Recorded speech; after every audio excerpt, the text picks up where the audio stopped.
Hello my dear student, welcome to K Chauhan vision.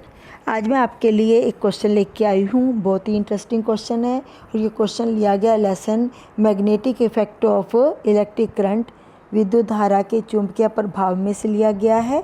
इस lesson का ये दूसरा पार्ट मैं करवाने जा रही हूँ आज।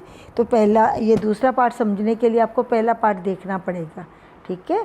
तो आज का क्वेश्चन जो है वो है परिनालिका की परिभाषा दो, डिफाइन ए सोलिनॉइड। सोलिनॉइड क्या होती है ये बताने हमने, और उसके बाद हमने इसका डायग्राम भी हम बताएंगे क्या है। तो एक धारावाहिक परिनालिका जो होती है ना, उसके द्वारा उत्पन्न चुंबकीय क्षेत्र की प्रबलता किन किन कारकों पर निर्भर करती है, इसके बाद हम ये क्वेश्चन भी करेंगे। तो पहले हम करते हैं परिनालिका की परिभाषा देनी है हमने। तो एक कुंडली की आकृति की कोई तार, ठीक है, कॉइल की आकृति की कोई तार, लंबी तार, जिसमें रोधित चालक तार के अनेक लपेट, जैसे ये लपेट होते हैं ना, ये लपेट किए हुए हो, ठीक है।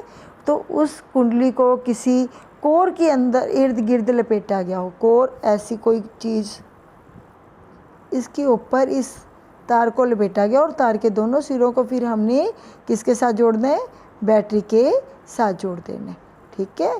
तो इस तार में जब करंट बहेगा चालक में, तो यहाँ पे भी आएगा। तो ये जो पीस था ना हमने लिया था पहले, तो वो एक चुंबक की तरह, मैग्नेट की तरह काम करेगी। इसे हम सोलेनॉइड कहते हैं। तो अब परिभाषा तो क्लियर होगी।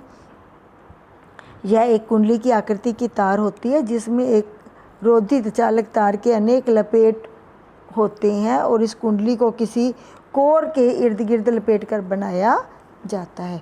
ए coil of large number of turns of copper की हो सकती है ये तार, या और कंडक्टिंग वायर कोई भी, ठीक है, जिसमें से करंट जा सकता है।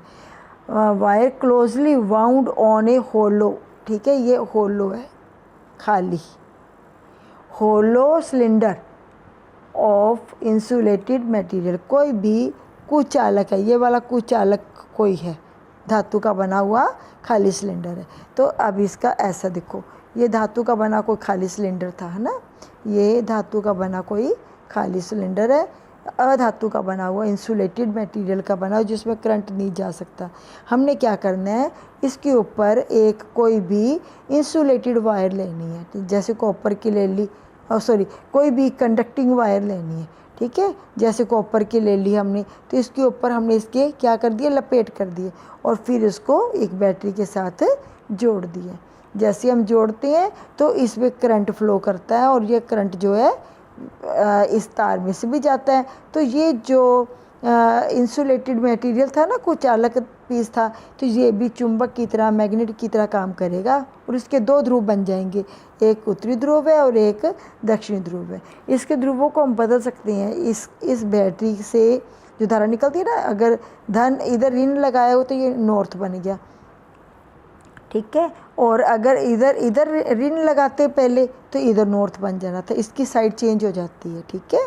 तो ये था परिनालिका की परिभाषा तो सब क्लियर होगी आपको, ठीक है। परिनालिका की फ़ोटो ऐसी होती है, तो आपने ये बनानी है पिक, ठीक है, ये पिक जरूर बनानी है।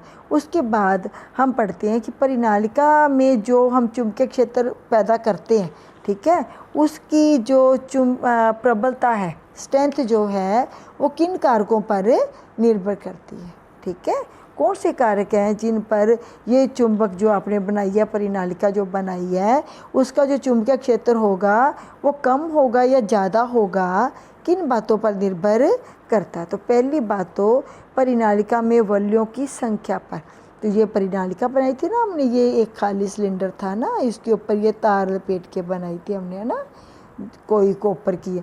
तो अगर जितने ये जो वल्लियाँ हैं ना, कॉइल्स जो हैं, जितने ज़्यादा होंगी, नंबर ऑफ कॉइल्स जितने ज़्यादा होंगे तो उतना ही चुंबकीय क्षेत्र भी ज़्यादा होगा। तो यही लिखा हुआ है, परिनालिका में वल्लियों की संख्या जितनी अधिक होगी तो चुंबकीय क्षेत्र की प्रबलता भी उतनी ही अधिक होगी।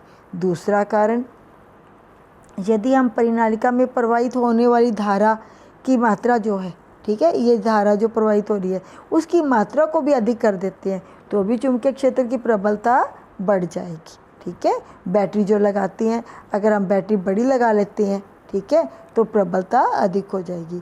और तीसरा जो पॉइंट है वो है कोर के पदार्थ की आकृति पर जिस पर परिनालिका लपेटी हुई है। ये कोर जो हमने ली थी ना बीच वाला, ठीक है, इसकी आकृति पर, ये कैसी आकृति की है, ठीक है, छोटी है, बड़ी है, इसके अंदर हमने नरम लोहे की छड़ डाल देते हैं तो ये विद्युत चुंबक भी बन जाएगा, ठीक है।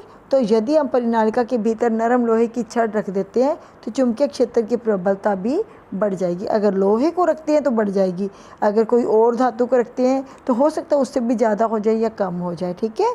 तो ये था हमारा क्वेश्चन जो आज था, वो था परिनालिका की परिभाषा देनी है, उसका चित्र भी बनाना है, और परिनालिका में जो विद्युत चुंबकीय क्षेत्र पैदा होता है ना, उसकी प्रबलता किन किन कारकों पर निर्भर करती है, ठीक है।